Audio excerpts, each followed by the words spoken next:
start. This time, the talk in the morning was mostly dedicated to anti-debugging, anti-disassembling, how to dump the binary, how to study the network protocols.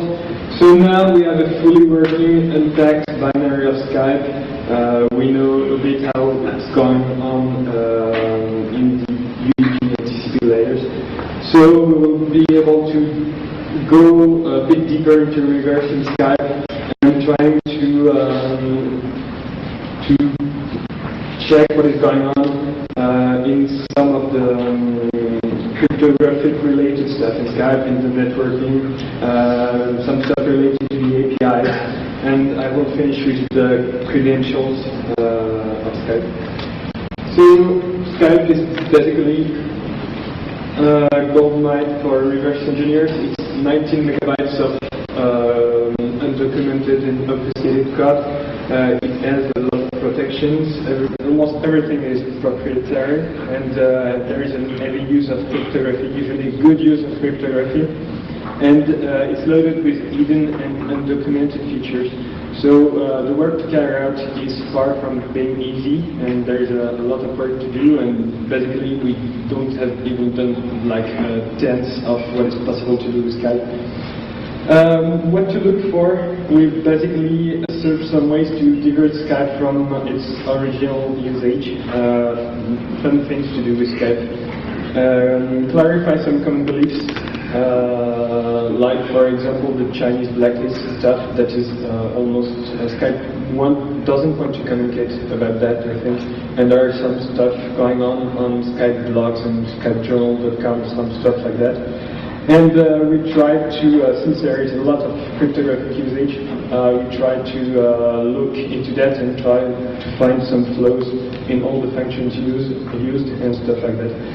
A thing that Fabrice hasn't told this morning is that there are a lot of versions of Skype. It's basically a list of all the subversions of Skype you can find. There is the normal one, so the third number in the version information identifies the subversion of Skype. So the normal one is 2.0.0. A few days ago, it went the 2.5 went final, so there's more things to do.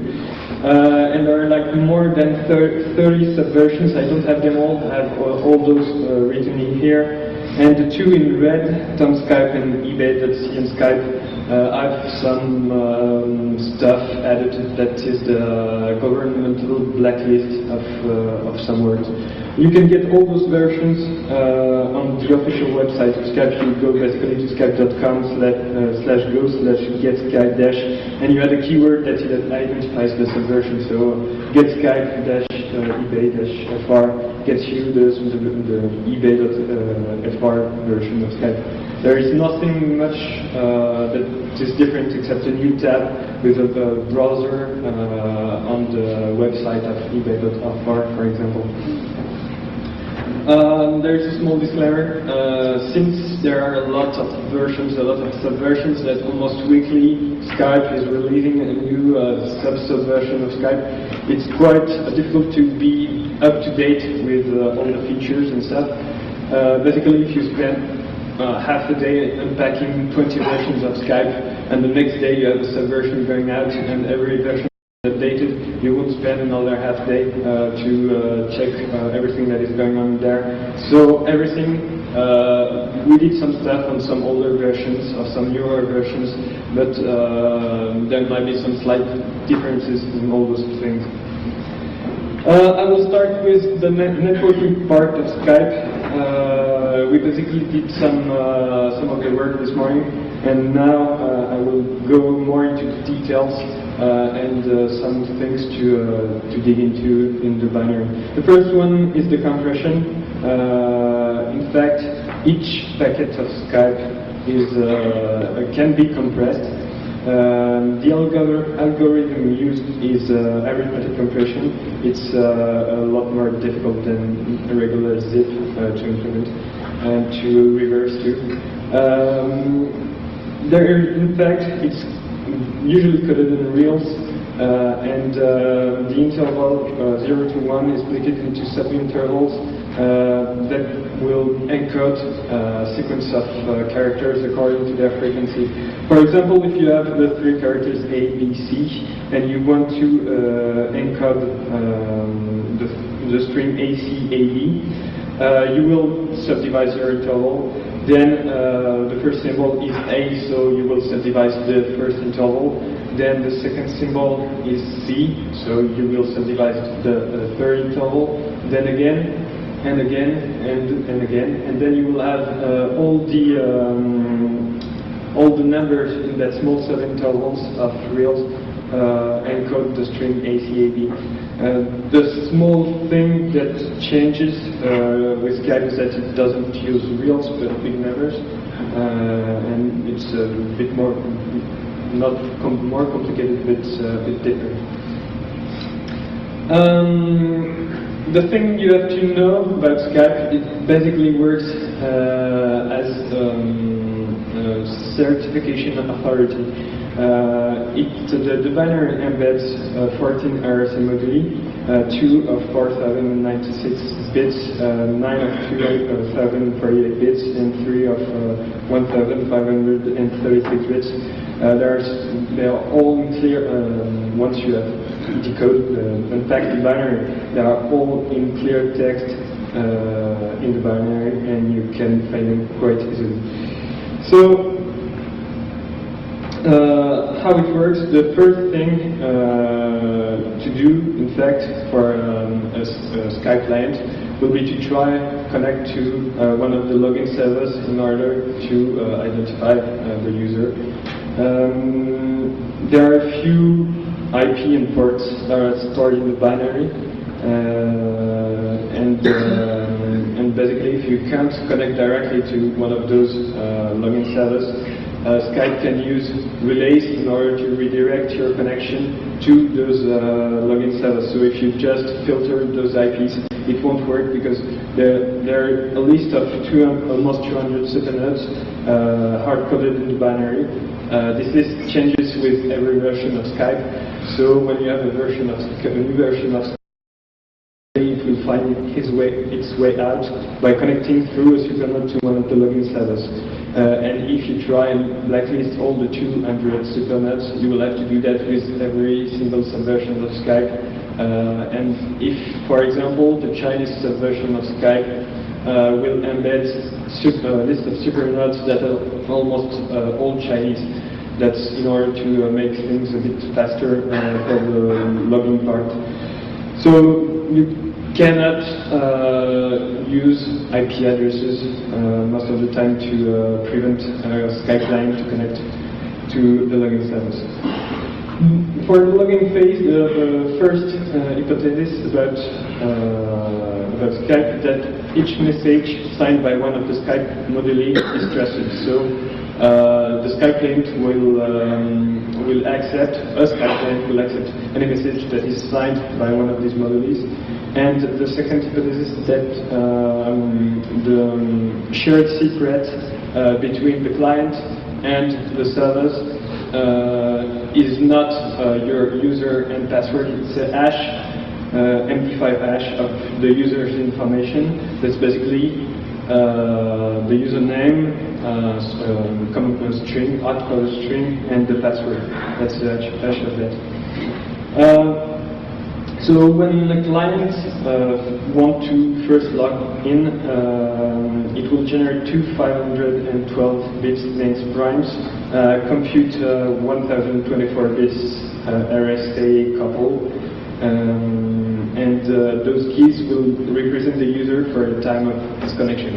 It will be used in order to communicate with other persons, and it will be used to be identified by the servers, the supernodes. And then the client might generate symmetric session keys that will be encrypted using the RSA keys and exchange either with the login servers or with other clients when they want to talk to each other. For the first authentication, so the client hashes his login the strings \n Skyper \n password with MD5, and then it will cipher the result with the symmetric key K with plus the public RSA key.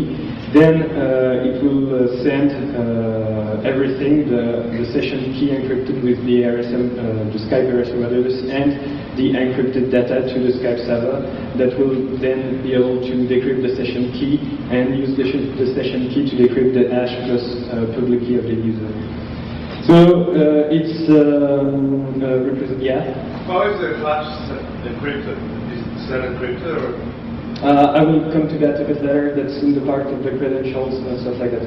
So that's for later. So that's a graphic representation of what is going on. So there you have the login, the string, the password that's go through MD5. That's the shared secret. There is the user modulus. Everything is ciphered with a key that is random. This key is encrypted using Skype modulus, and the encrypted shared session secret is appended, and everything is sent to Skype.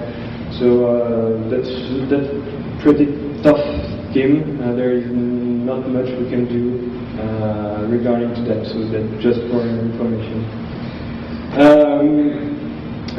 So once you are authenticated, in fact, when the hash of the password matches what was first recorded when you entered your first login password that is sent to the login service, the information consisting of your hash and your public key is ciphered with one of the Skype modulus, and that will be the thing that will identify you. It's signed not cipher, sorry. So every time there is you want to do something, you will send that to some other people. They will decrypt it using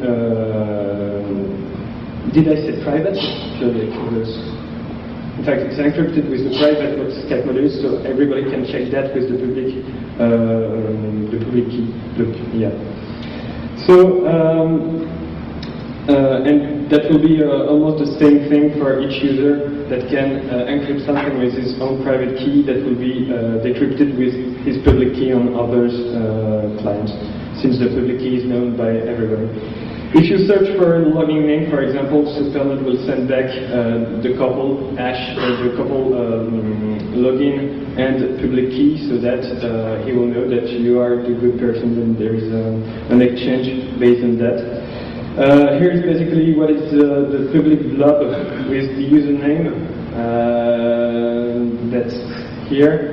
Then the 1024 bits public key of the user here. Then there is a SHA-1 hash of all the data before. Everything here is padding, and there is 1 byte BC that identifies the end of the blob. So this thing is encrypted with Skype private key, so that each person who has the public keys embedded in binaries can decrypt that, get the public key, and then start to talk with the user here.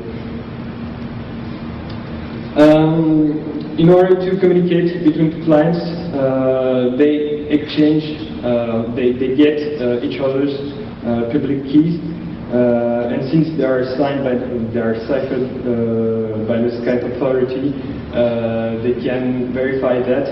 Then, in order to be really sure, they will encrypt 8-byte challenge and send them to the other peer. The other peer will be able to decrypt that and verify that the person in front is really who is supposed to be. And then, once they're authenticated to each other, they can choose a symmetric session key in order to encrypt their traffic. So there are a couple of strings, but the challenge there that you can find in binary. There are many things to do with Skype traffic once you know how it works, and once you have the compression part and the obfuscation part, you can do almost everything you want with that. There are some stuff you can do. About detecting Skype traffic without even using deobfuscation of the traffic. I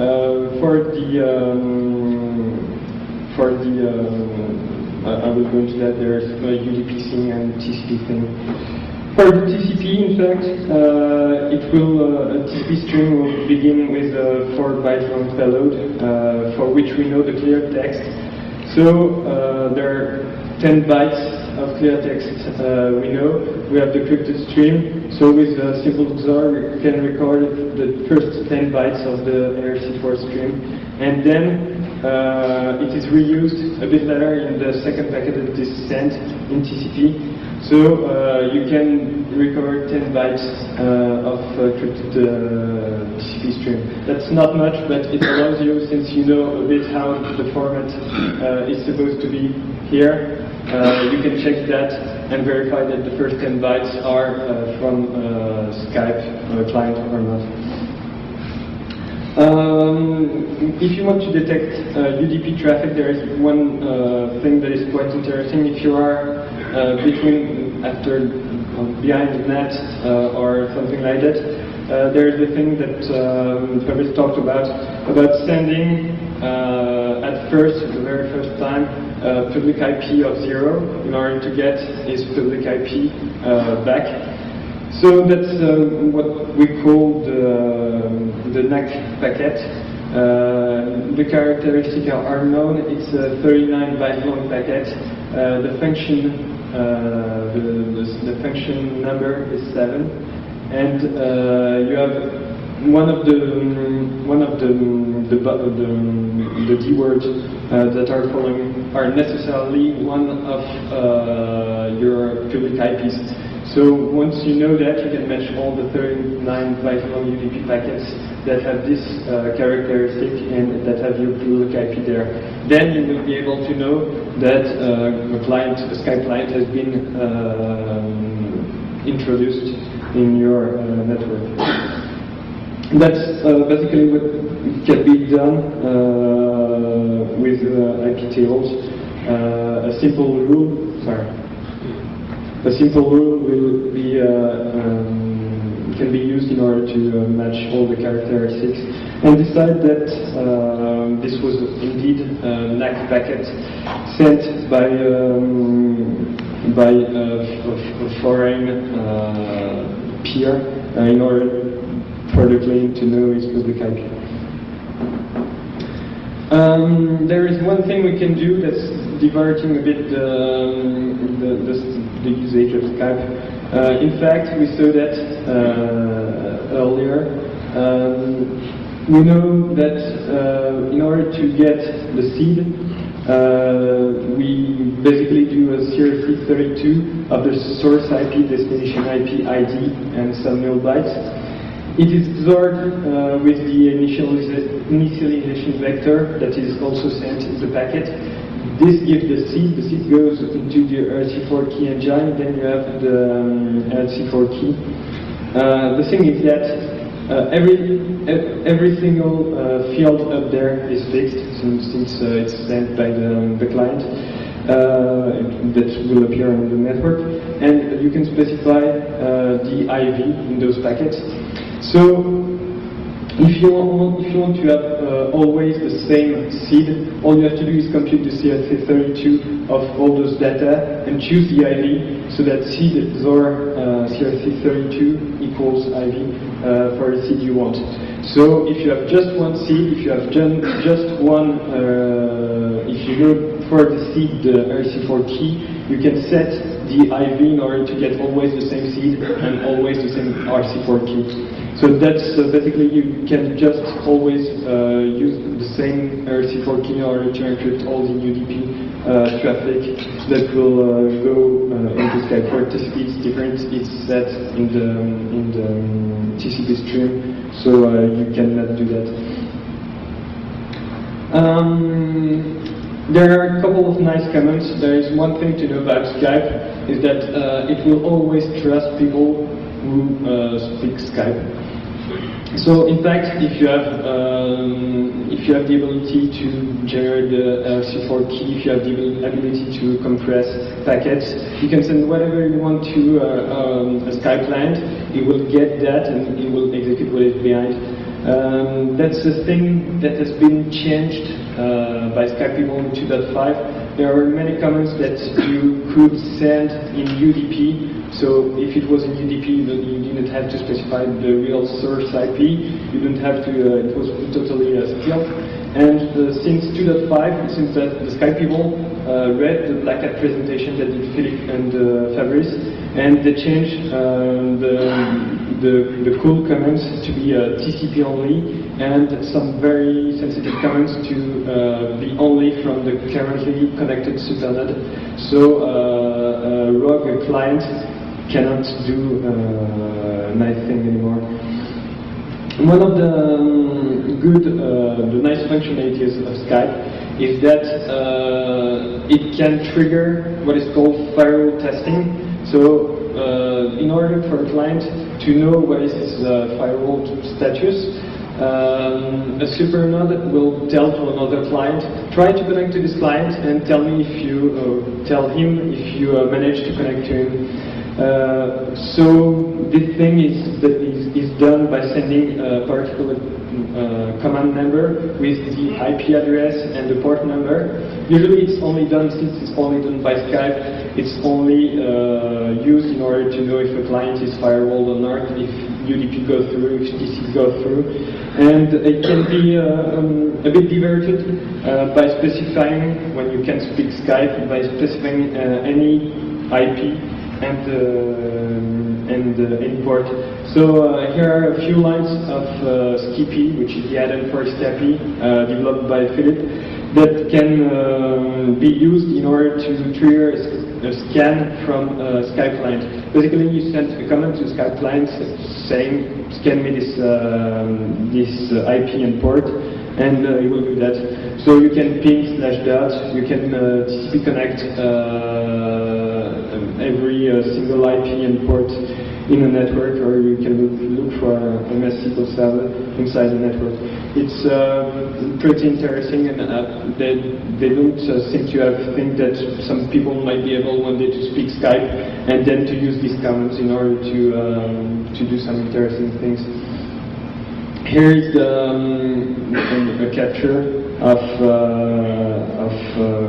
a scan launch to /dat using UDP commands from an IP 1234. So it's very using that you won't be able to have the result of anything, but the packet will go out and the client that would be a good way in order to launch steals denial of services, for example. There's one thing about Skype that is rather cool, is that each client can be either a simple node of the network or a supernode. A supernode is something that will receive the connections of many clients, and that will dispatch them, that will allow them to communicate with each other, and in fact that will have better visibility of what is going on the network, knowing who are the other supernodes, who are the clients connected and stuff like that. When a Skype client has a good score, usually it's based on bandwidth and no firewall, and good CPU and large amount of memory, it can be promoted supernode. Those supernodes are grouped by slots. You can find 9 or 10 supernodes per slot, and each block has 8 slots. That's the nice thing, is that you can have, once you know how to do that, you can have the IPs of all the supernodes of Skype in the world, sending some comments about listing the supernodes. Nowadays, there are like 2,000 slots. This means around 20k of supernodes.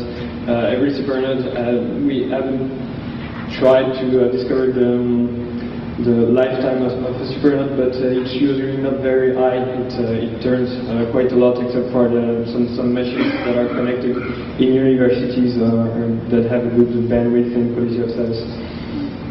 The good thing related to supernode is that once you know how to speak Skype, you can promote any client to supernode by sending an unauthenticated command. So we can promote ourselves supernode, and once we are supernode, we can have nice information. Supernode has information about all the clients connected to him, so it means he has all the bandwidths of the clients, all the memory, the OS version, and the Skype version of each client. This means that if you are supernode and, for example, you have a flow on Skype, maybe, you can know every single version that is vulnerable to this flow around the world. The thing that has been removed from Skype 2.5 is the ability to ban a supernode. It was an unauthenticated command that you can send.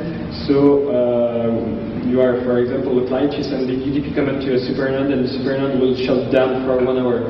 So based on the fact that you can know all the supernode addresses in the world, and you can ban every single one of them for 1 hour, basically you could before shut down the entire Skype network in a couple of minutes. Nobody has done that yet, I think, or we could have known about this. So I was talking about that. I will dig a bit into that. It was like 6 months or 8 months ago for the.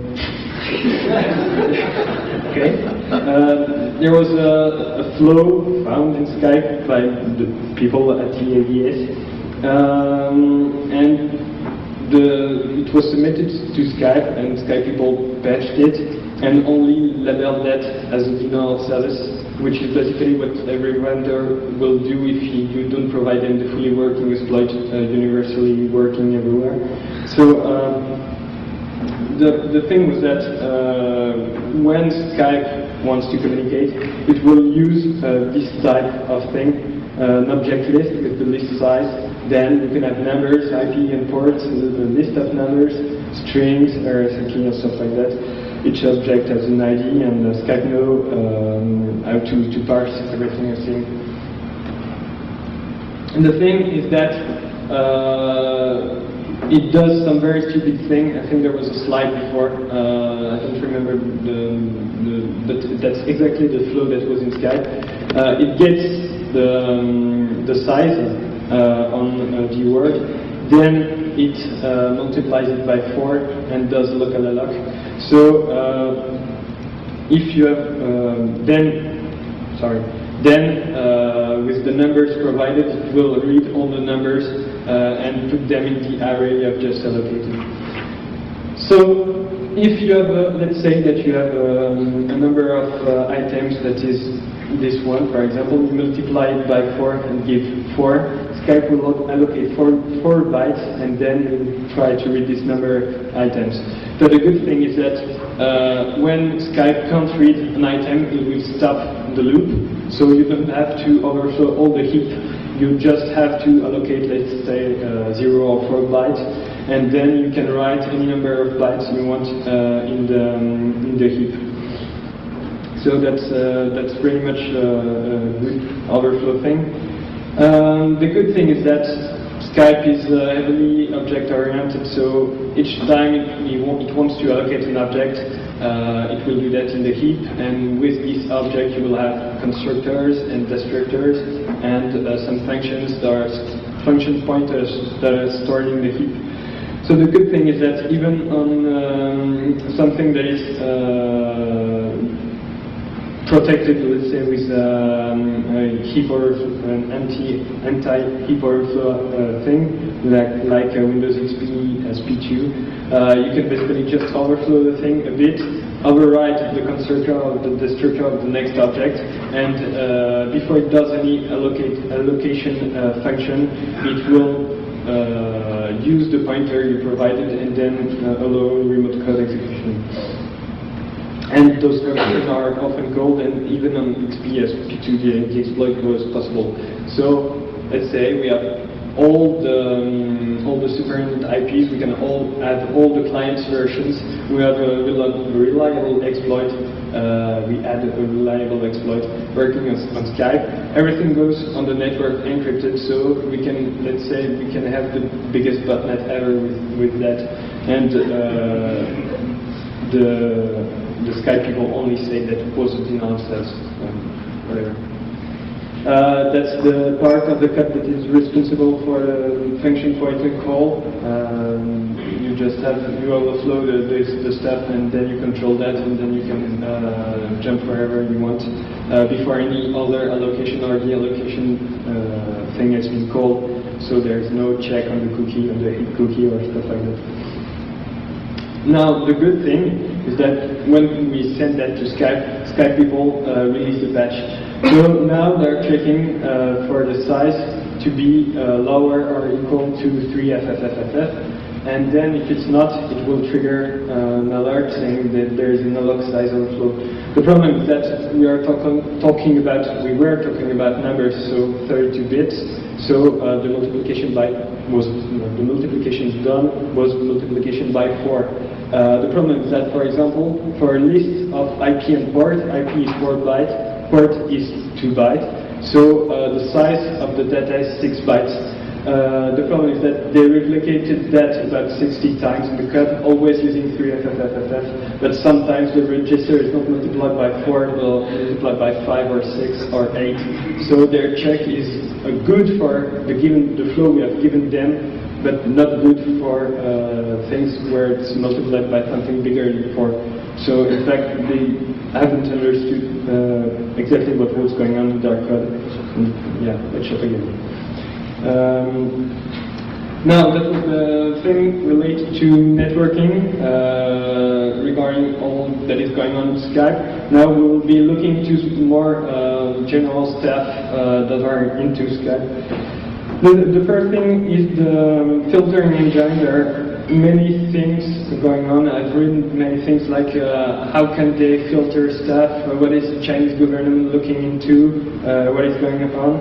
So there is on the website of the conference there is a couple of files, a couple of archives related to some stuff I will show. There is one for the filtering thing. Okay. Sorry for that. In fact, so there are two versions of Skype that will censor some words. That's dump Skype and ebed.c on Skype. It will censor all the incoming message text used by the chat application. In fact, you don't have to do much work in order to know what is going on. There is an executable content filter.exe. That is shipped with those versions of Skype and that will do all the work. In fact, it's a plugin that is verified and loaded automatically by those versions of Skype, and some words are matched against an encrypted list of simplified Chinese expression. So the undocumented API that is used with that is some things related to filtering. You have to say filtering on to the application.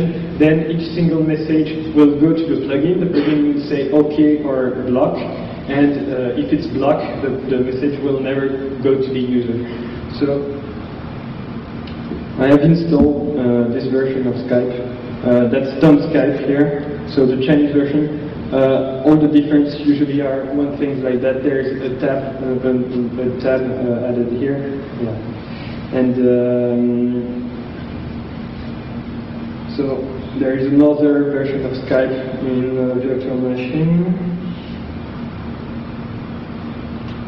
It might take some time in order for the message to come in. So here I receive the message, and if I type, for example, fuck, the word fuck will never go to the Chinese version of Skype. I don't understand why. And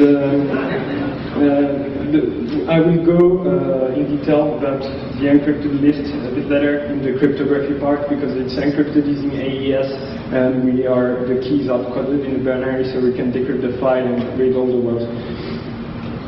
One other cool thing about the API is what is called AP2AP. application to application. That's something that will allow two applications to communicate through Skype. You have application A on the first machine, application B on the second machine. They will each plug to their Skype version and communicate through Skype. So they benefit from a few things, like the NAT and proxy bypassing abilities. The data is encrypted by Skype, so you can basically use everything you want and you need. It will be encrypted and sent to the other party, peer. And the remote endpoint is only identified by login and not an IP address. That's really the best thing we could have done in order to do data exfiltration in a corporate network or something like that. That's one of the use we could think about. Exfiltration, discrete remote control of the machine, file transfer, networking, connection tunneling. We did a couple of applications using that. There is a remote cmd.exe that will be able to be tunneled through Skype. There is a SOX 4 and 5 proxy, so you can tunnel every single network connection into a Skype. It will go through Skype to the other Skype and then go out at the second peer. And we have AP to AP kill loading and stuff. I will try and do a demonstration if it works. This one. On this computer, I will launch the master plugin. The master plugin will listen to connection. It will attach to Skype and listen to connection. So, okay, there's the dialog that asks me if I want to load the plugin. Yes, I want to load the plugin. So now it's connected. I will close that. And in the VMware, I will launch the slave plugin. The slave plugin will spawn a cmd.exe, redirects all the inputs and outputs through Skype to the master, and give full control over the machine to the master. So I only have to specify the username of the person I want to connect to.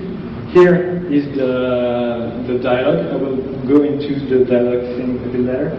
So now, if everything goes well, I have the cmd.exe on the remote machine. So if I type, for example,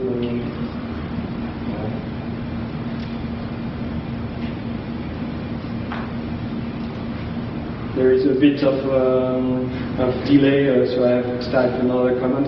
So now I can control everything on the remote machine, and I don't have the time to send ethereal, but you will see, the only things you will see are encrypted Skype traffic. So if I do directory listing, if I do anything, everything is encrypted by Skype, sent over the network.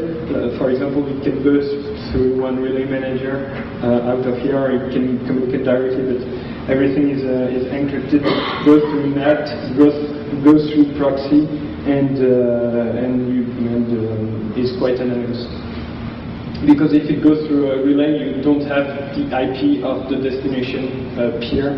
You only have the username. You might only have the username. So now we'll be studying a bit the cryptography in Skype. Yes, I'm sorry.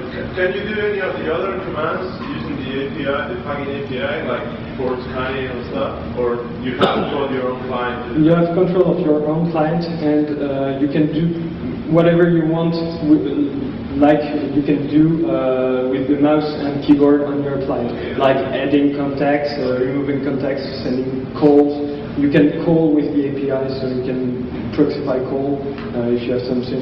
So the other things you need to implement your own protocol. Yeah.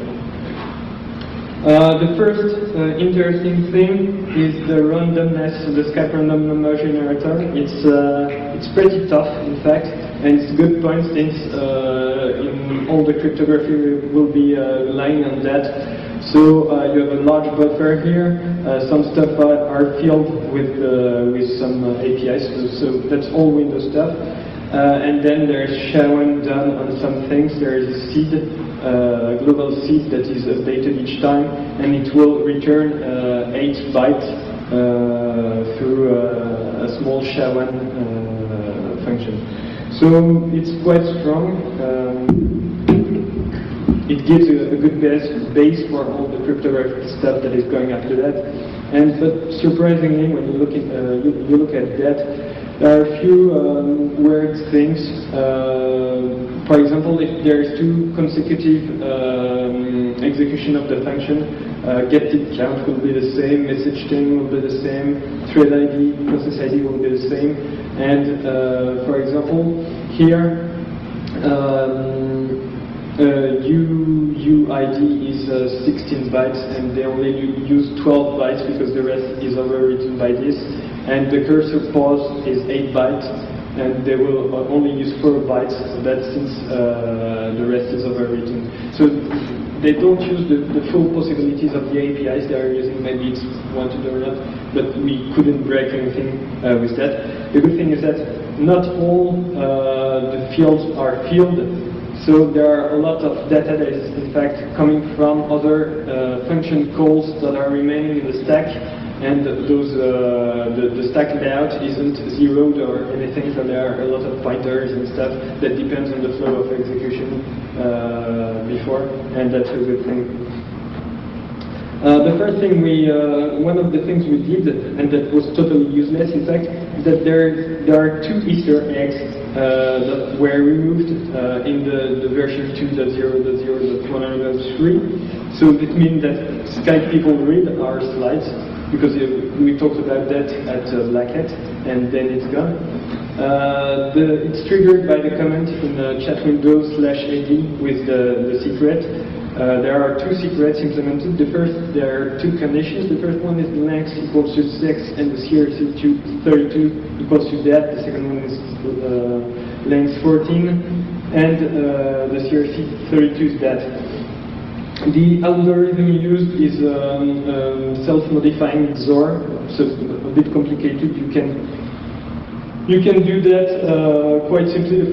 The first attack, if we can call that an attack, is a brute force on the CRC32. The first Easter egg is prayer. It will give you a text if you type /AD prayer in the chat window. It will give you a text about being damned forever and whatever. And the second one was a bit harder to do because we couldn't brute force that. So there was a small transformation that was to be carried out in the cipher in order to make that like a standard visionary cipher, and do a statistical cryptanalysis on that in order to find the address email of the developer of the chat module. So it was absolutely useless. Here is the crypted text. You can find the binary. You can't find it anymore. Here is the key, and here is the decrypted text. So he's born in 1979. One of the fun things to do now is the Skype logs. Skype can generate logs. Usually, when you go on the Skype website, there is some things you can go to, and it will say if you have a problem with Skype, click on that registry thing that is included on the website of the conference, and it will generate some log file that you can send to us in order for us to debug what is going on with you. The thing is, in fact, there are 2 registry keys in the Windows login and login 2. The first one, if set, will generate encrypted log files in order to send them to Skype, and Skype has a second registry key that will allow to have clear text log files, and those values are hashed in the binary, so you can find the good ones. To enable logs, you can patch the binary. That's the first solution, but you will have to get rid of all the integrity check first, but that's something we can do. The second thing would be to recover the correct values, but they are out of brute forcing range, so we have to go around that. If we check the log encryption scheme, in fact, Skype will generate 128-bit key, RC4 keys in order to encrypt the logs on the fly. It's formatted and padded a bit, And then it's the key, the padded key, is encrypted using RSA, then put into the log. So when you send that to Skype, Skype will get the log file, get the part where there is a RSA, decrypt the RSA, get the key in that, and with the key decrypt the rest of the log file. So here is the format. There is blog written here, then 2, then time, then the RC4 key, then zeros. There is a 1 here. Hopefully there is a 1 because E is 3, so if there hadn't been a 1, RSA wouldn't have been necessary at all. The thing is that the first attack we thought about is the Coppersmith attack.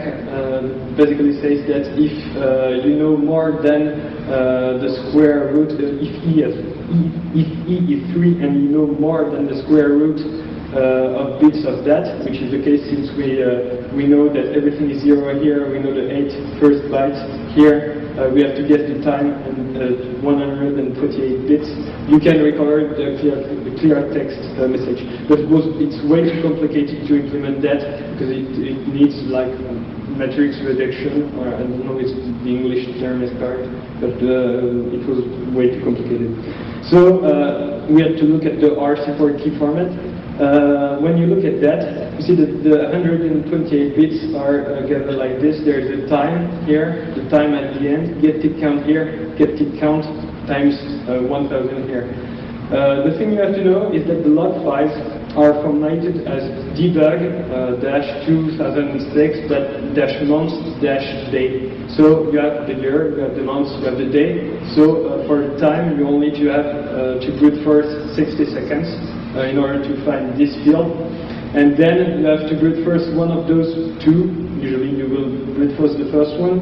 And then you have the ability to find the RC4 key. If you have the RC4 key, you can try and decrypt the text. So the attack is provided on the website. All you have to do is an attack that will carry out lower than 2 to the power 24 computations in order to have the RC4 key. Then you can decrypt the log, which, if Skype is started at Windows startup, which is most of the time the case, get tick count is very low, and you have the RC4 key almost instantly. You can try with the source provided, and of course, in order to have the encrypted log files, you have to go to the website of Skype and put the first registry key, that is Skype debug 2003, that is in that. I will not do the demonstration. The second type of file that is generated is the trace file. That's the voice over IP trace file. The encryption is much simpler. It's a simple XOR with a 31 byte key. It's in there. There's a source file also in that. So you can decrypt with with the public registry key. You can decrypt log and you can decrypt traces. And you can find funny things when you have decrypted the logs. You can, for example, have stacked dumps here. Skype says there is possible deadlock here, or there are assert failures here. We had a couple of doses that were fixed due to asserts like that, and some failing of the Skype protocol. So I'll go now on still that cryptography, that's the plugin signing stuff. I posted an entry on OpenRC about that.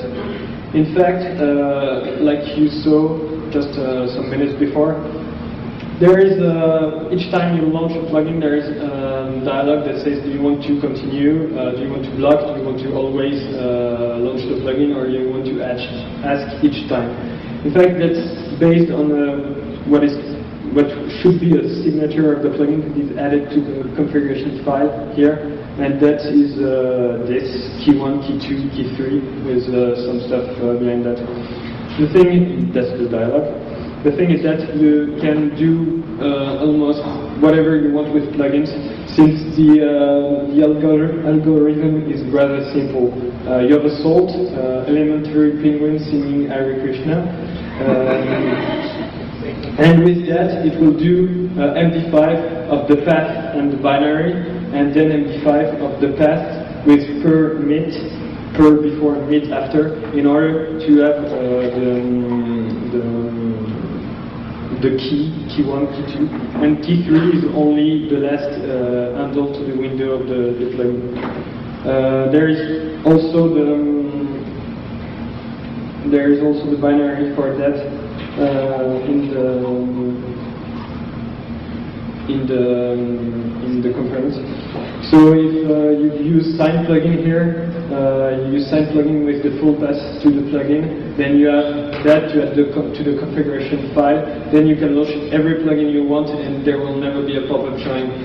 That would be, I would think, the first step to a Skype plugin virus in order to go through anything. So I don't think the way they choose to do that was the good one, but I don't have anything to propose to any comments. The last thing, dealing with cryptography, or almost the last thing, is the encrypted Chinese blacklist. So you can get the key file, what they call the key file, which is an encrypted, AES encrypted file of words.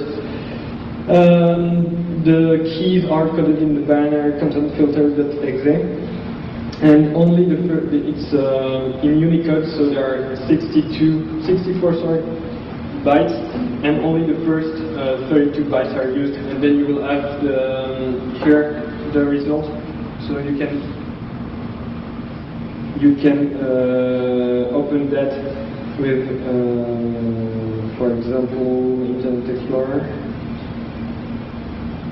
And that's all the regular expressions with all the words. So if you put that into Google Translation, you will have some stuff like sex stuff and some things related to Taiwan and sex and stuff. And there are some IPs are coded in here. So as you can see, there is no check on uppercase and lowercase, so they put one line all in uppercase and one line all in lowercase. So if you put fuck like F, uppercase U, CK, but it will go through. That's totally useless. You mentioned that it censors some IPs as well. Is there anything stopping people from just downloading the non-Tom or non-Chinese version? No, you can go on tom.com and download the Chinese version and use it on your computer. That's the only thing it will block with the IP, is that someone sending you in text message the IP 60.something in the chat window, then it will block that. So that's not very useful. One of the curious things we found is during the exchange, so I want to communicate with Fabrice, for example, using Skype. And each peer will generate 120 bits random nodes and extend it by repeating it, so 128, then put it before, then encrypt it using his public key. Then he will decrypt that, and he will generate half the session key, and he will do the same and will generate half the session key based on the random nodes, and we'll put that together and we'll have the full session key in order to communicate with each other. The thing is that if you do that, it's basically doing the multiplication of the message, the random nodes, x times a constant. The constant is described here. So if you do some RSA, you will have the modular exponentiation, but since there is a constant, you can deduce that you only have to attack a message that is x, that is only 128 bits, to the power e mod n. The thing is that the best known attack for that is into power 64. To the power 64, that's here. We can't attack that. but probably some people have the power to do that. I thought about NSA or stuff like that. If you can do this, if you can attack the attestation key, you can then recover the random nodes. From the random nodes, you can recover the attestation key, and then with 2 attestation keys, you can decrypt communication. That's a weird thing. That's not attackable by public persons, but 2 to the power 64 is rather low for something that should be 2 to the power 128 or even more. The last thing, I don't think I've searched for Skype password recovery utilities and stuff like that. In fact, I haven't found any, and so I had to look into that, how it was going on. There are again some tool on the website of the conference. So, if told to, Skype will save in the config.xml file the login MD5 hash. The generated RSA private key. I don't know if anyone sees what's the problem here. And the Skype encrypted corresponding RSA key. So, on your computer are stored hash, your private key, and your public key. And it's encrypted, but in a symmetric way, because Skype has to be able to get the private key back, so anyone can get the private key back if he wants to. The algorithm used are crypto protect data and unprotect data, some SHA-1, some AES 256 bits. Some fast track cipher, I didn't know about that, but it's something that does CRC32 and XOR, and 1024 bits RSA. The credential structure has changed with version 2.5, so this thing is valid up to 2.0.107. The credential structure is 16 bytes for this MD5 hash, 128 bytes for the private key. Then the thing I showed a bit earlier with the username, the public key, the SHA-1 and the VC byte, and 2 bytes for CRC32 reduced. So what you have to do to decrypt the credentials is recover the token encrypted in this key. So since it uses crypto protect data, I don't know if you know that API, but it's dependent on the user logged in the machine. So usually only the user who has encrypted the stuff can decrypt that using crypto and protect data. Then you use incremental counter mode SHA-1 to create a 32-byte key from the token. This token, this key is used then in an incremental counter mode AES to decrypt the credentials, and now you have the MD5 hash that is decrypted.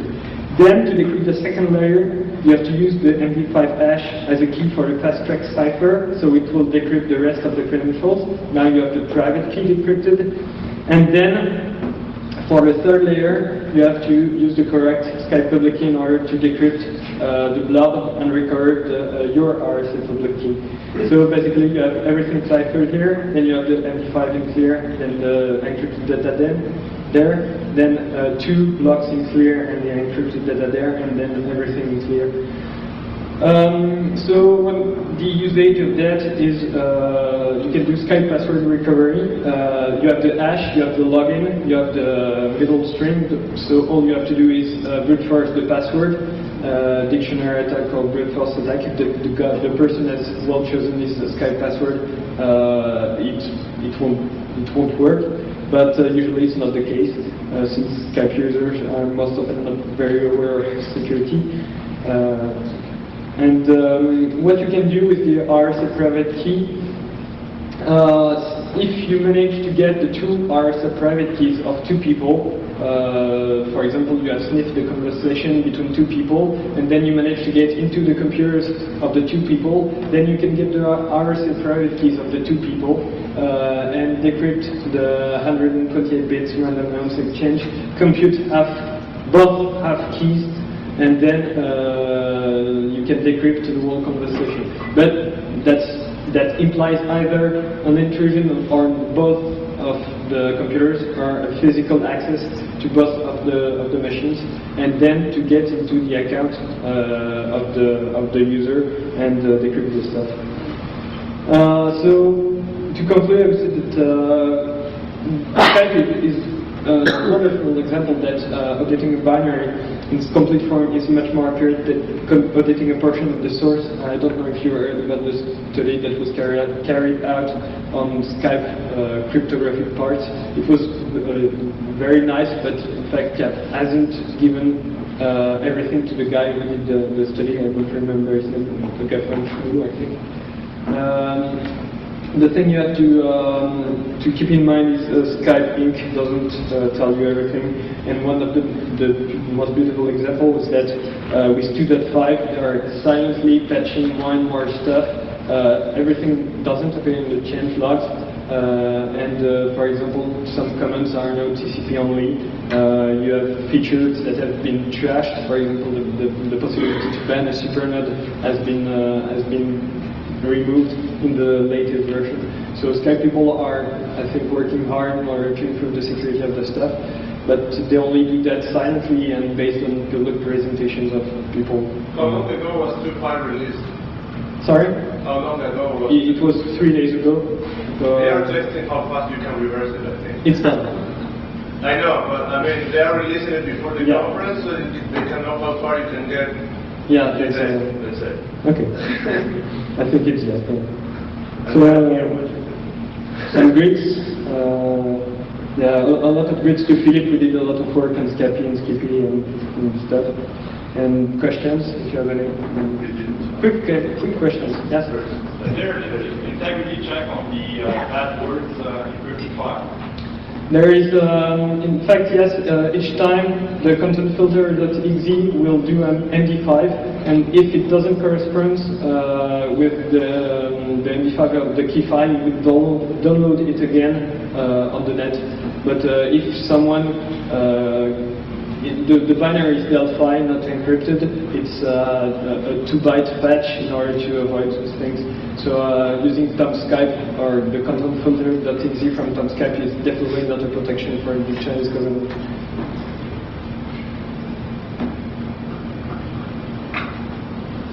Well, thank you.